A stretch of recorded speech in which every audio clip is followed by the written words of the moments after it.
Do come in. Come on. Wow. It looks absolutely miserable out there.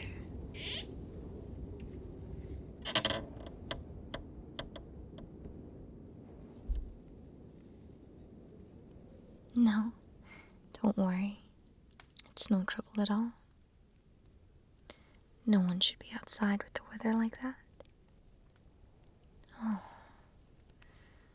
You look properly cold.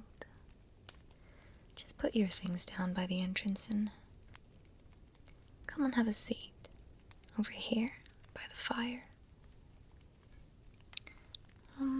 Give me one moment, won't you? I was just about to light these candles over here. They're blessed, you see. It'll calm the erratic magic fluctuations caused by the storm.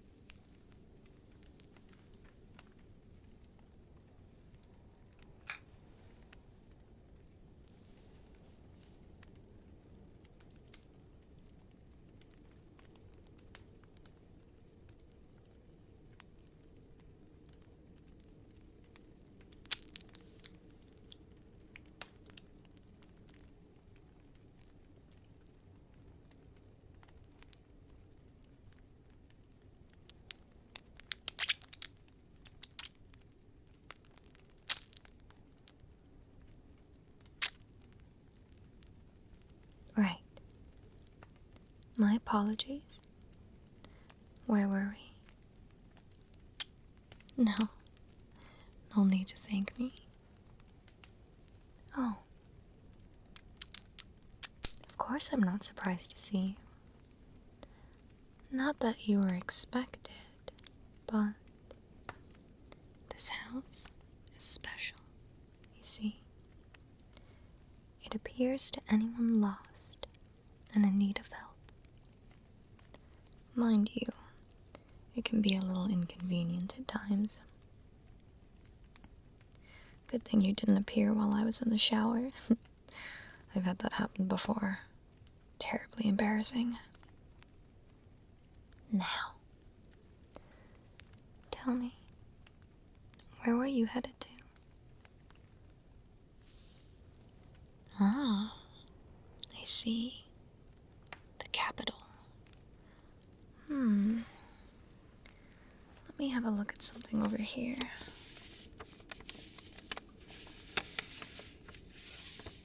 Oh, this old thing.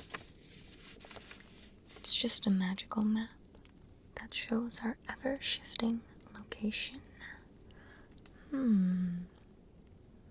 I can get you pretty close to the capital, but it would still be around an hour's walk.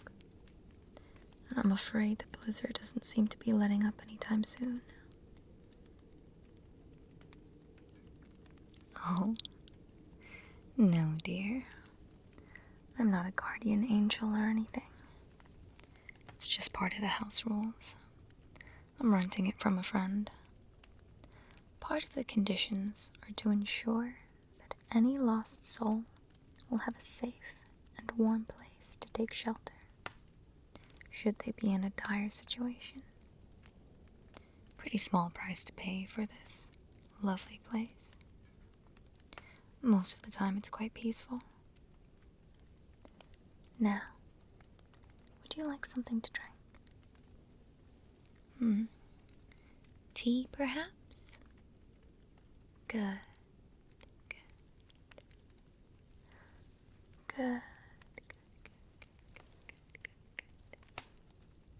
It'll warm you right up from the inside out. Have you got any preferences? Let's see. We have chamomile, ginger, oolong, green tea, rooibos. Uh-huh. I see. Milk or sugar with that? A fine choice. Let's go with that then.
Here you go. Careful now. It's still very hot. I was about to settle in and do some reading. You look quite tired. How long were you traveling for? Uh-huh. I see. Quite impressive stamina. No wonder you're exhausted. Would you mind me asking, what has you journeying to the capital?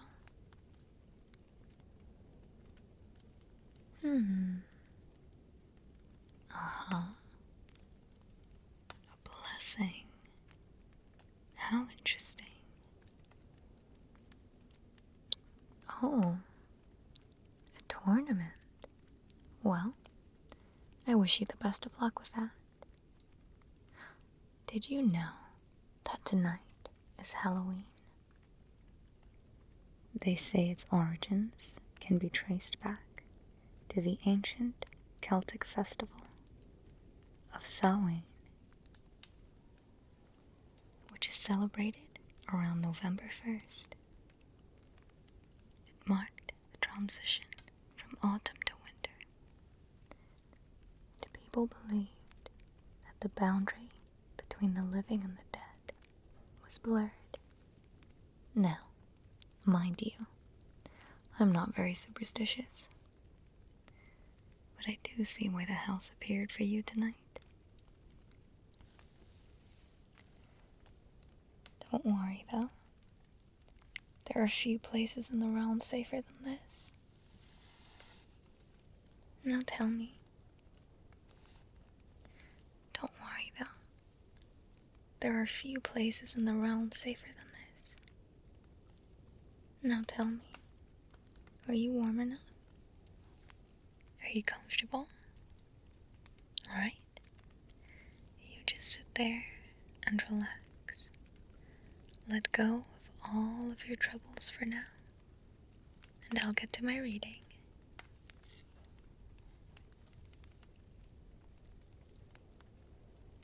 Actually, would you like me to read it for you? Feel free to nod off if you like. I was thinking of starting off with some spooky themed poems to fit the mood, and ending off with something a little uplifting and light.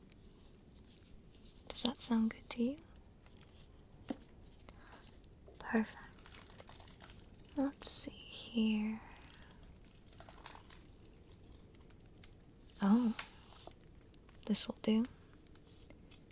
It's called The Song of Shadows by Walter Delamere.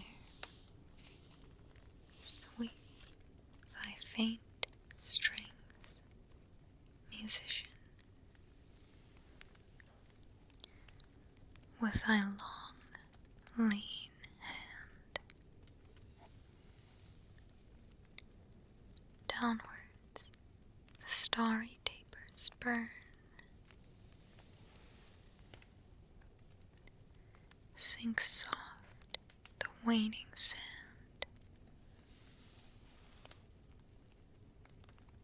The old hound whimpers, couched in sleep. The embers smolder low. Across the walls, the shadows come and go. Sweep softly thy strings, musician. The minutes mount to hours. Frost on the windowless casement weaves a labyrinth of flowers. Ghosts linger in the darkening air. Hearken at the open door. Music hath called them, dreaming. Home once more.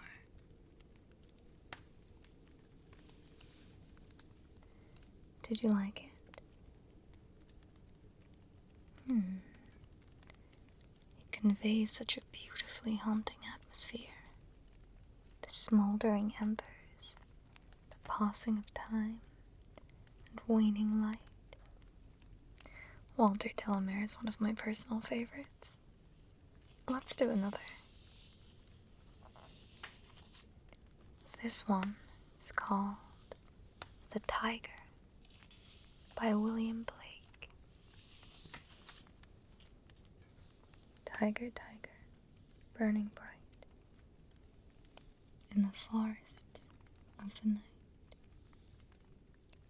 What immortal hand or eye could frame thy fearful symmetry? In what distant deeps or skies burnt the fire of thine eyes? On what wings dare he aspire? What the hand dare seize fire? And what shoulder and what art could twist the sinews of thy heart? And when thy heart began to beat, what dread hand and what dread feet?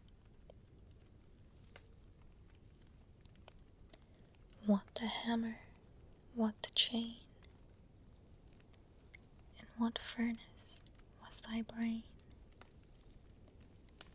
What the anvil, what dead grasp dare its deadly terrors clasp?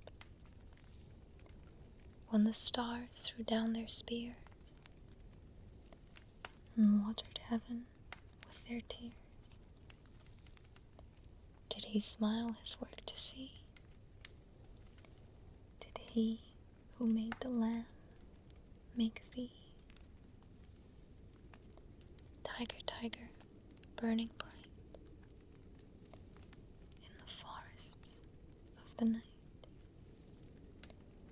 what immortal hand or eye dare frame thy fearful symmetry?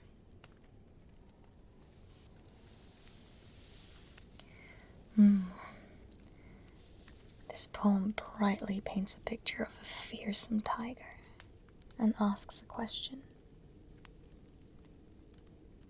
who could create such a creature?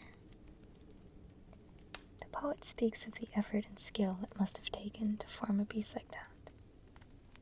And who would be so daring? The turn comes when the poet asks, was the creator of the terrifying creature the very same who made the lamb? Beautiful contrast, I think. What about you? If you could create a world, would you fill it with terrifying and gentle creatures all the same?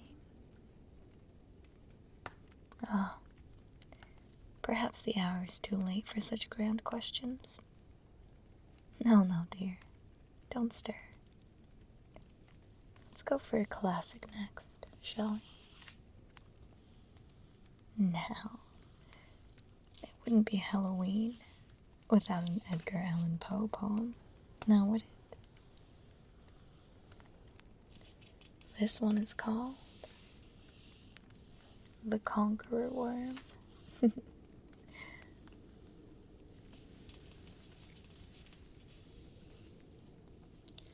Lo, 'tis a gala night, within the lonesome latter years, an angel throng, bewinged, bedight, in veils and drowned in tears, sit in a theater to see a play of hopes and fears, while the orchestra breathes fitfully the music of the spheres. Mimes, in the form of God on high, mutter and mumble low, and hither and thither fly, mere puppets they, who come and go, at bidding of vast, formless things that shift the scenery to and fro, flapping from their condor wings, invisible woe. That motley drama, oh, be sure, it shall not be forgot, with its phantom chased forevermore by a crowd that sees it not, through a circle that ever returneth in, to the self-same spot, and much of madness, and more of sin, and horror, the soul of the plot.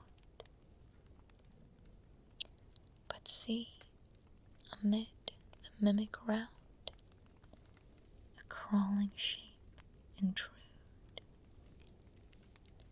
a a blood-red thing that writhes from out the scenic solitude. It writhes, with mortal pangs. The mimes become its food, and seraphs sob at vermin fangs in human gore imbued.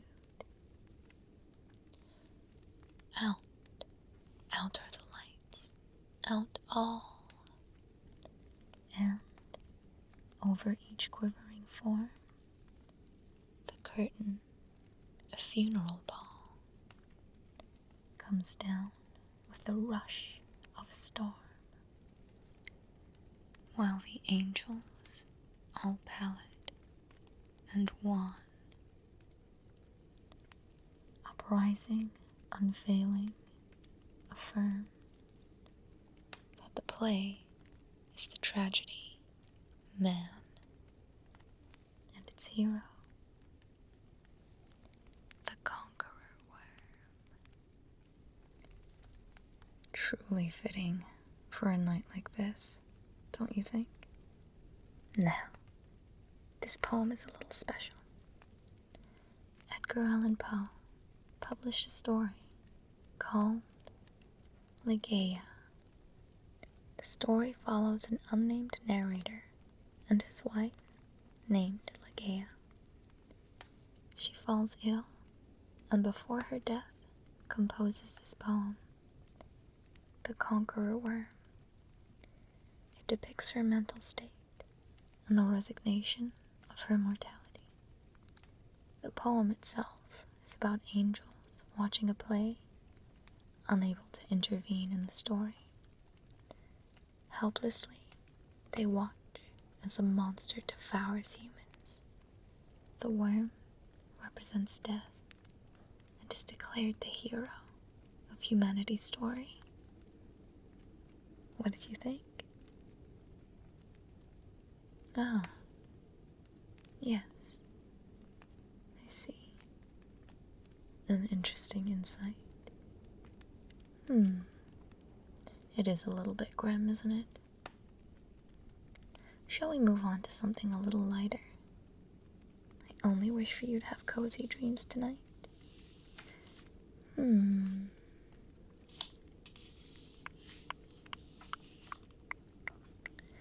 Tell me, weary traveler, do you know of Emily Dickinson? This one is called Hope. Hope is a thing with feathers that perches in the soul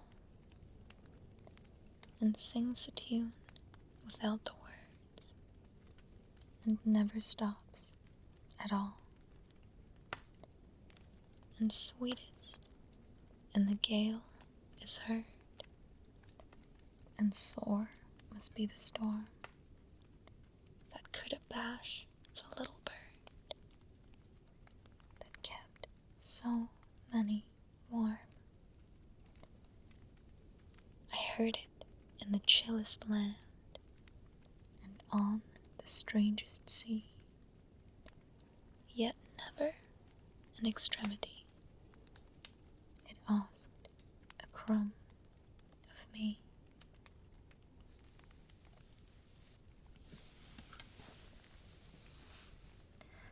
That one's short, but sweet. Hope is a beautiful thing. Emily Dickinson uses a bird as a metaphor for hope. What did you think about it? You know, that reminds me. I know a lovely owl delivery girl. Perhaps we may stay in contact through letters. Oh, no, I don't have a phone. There's just something about putting pen to paper that just delights me. Write to me sometime, won't you? Here, I'll write the owl girl's details for you.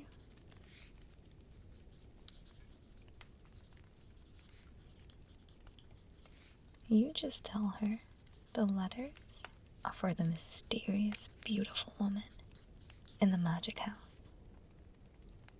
Or Silky. Just Silky works too. This next one is quite popular. It'll be very clear why. Let's stick to the current mood. It's called The Road Not Taken by Robert Frost.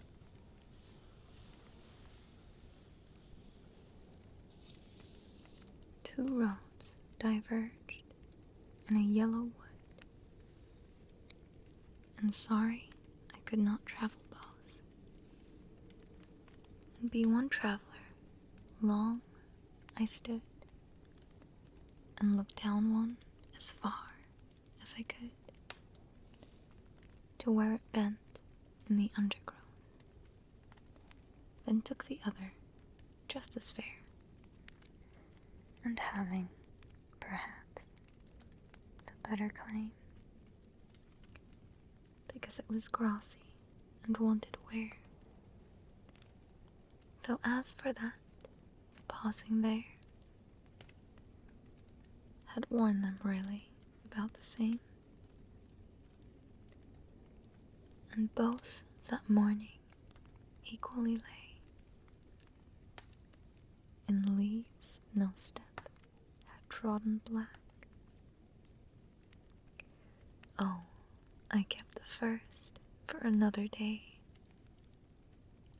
yet knowing how way leads on to way, I doubted if I should ever come back. I shall be telling this with a sigh. Some are ages and ages hence. Two roads diverged in a wood, and I took the one less traveled by, and that has made all the difference. This one actually makes me think of you, dear. How long have you been traveling for? Oh, the places you must have seen. Tell me, have you been to the hot springs yet? They're quite isolated, tucked away in the mountainous region in the south of the continent. Oh, how delightful. Oh, me? No, I've never been. I've not managed to fit it into my schedule, but it's a goal of mine. I'm a little envious of you, getting to see so much of the world. Huh, quite right. Yes, it's not too late for me. Perhaps I'll look into planning something for next year. Thank you. Awfully kind of you. I have an idea. How about we open the book to a random page and see what Lady Luck would like us to read? Are you much of a gambler yourself? Now, even I think that story's a little far-fetched. You are intriguing. Oh, this one is called If, by Rudyard Kipling. You don't know it? Oh, good thing I'm here to read it for you then.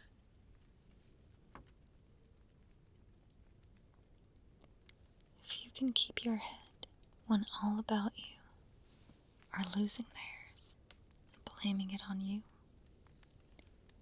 if you can trust yourself when all men doubt you, but make allowance for their doubting too, if you can wait and not be tired by waiting or being lied about, don't deal in lies, or being hated, don't give way to hating, and yet don't look too good nor talk too wise. If you can dream and not make dreams your master. If you can think and not make thoughts your aim. If you can meet with triumph and disaster. And treat those two impostors just the same. If you can bear to hear the truth you've spoken, twisted by knaves to make a trap for fools. Or watch the things you gave your life to broken, and stoop and build them up with worn out tools. If you can make one heap of all your winnings and risk it on one turn of pitch and toss, and lose and start again at your beginnings, and never breathe a word about your loss. If you can force your heart and nerve and sinew to serve you long after they are gone, and so hold on when there's nothing in you except the will which says to them, hold on. You can talk with crowds, keep your virtue, or walk with kings, nor lose the common touch. If neither foes nor loving friends can hurt you, if all men count with you, but none too much, if you can fill the unforgiving minute with 60 seconds worth of distance run, yours is the earth and everything that's in it. And, which is more, you'll be a man, my son. I must say, I've enjoyed your company. Do let me know if you'd like to stop by again sometime. Perhaps I could read a book to you, or you to me. It gets a little lonely out here. Oh my, you've almost fallen asleep. What a peaceful look you have on your face. I must remember to ask for their name when they wake up.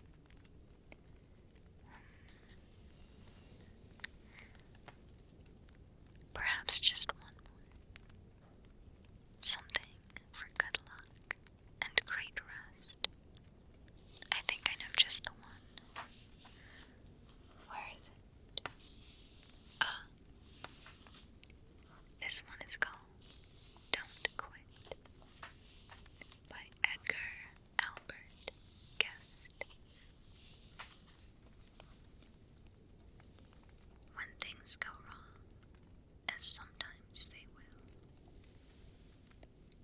when the road you're trudging seems all uphill, when the funds are low and the debts are high, and you want to smile, but you have to sigh, when care is pressing you down a bit, rest if you must, but don't you quit. Life is queer with its twists and turns, as every one of us sometimes learns, and many a fellow turns about when he might have won had he stuck it out. Don't give up, though the pace seems slow. You may succeed with another blow. Often the goal is nearer then,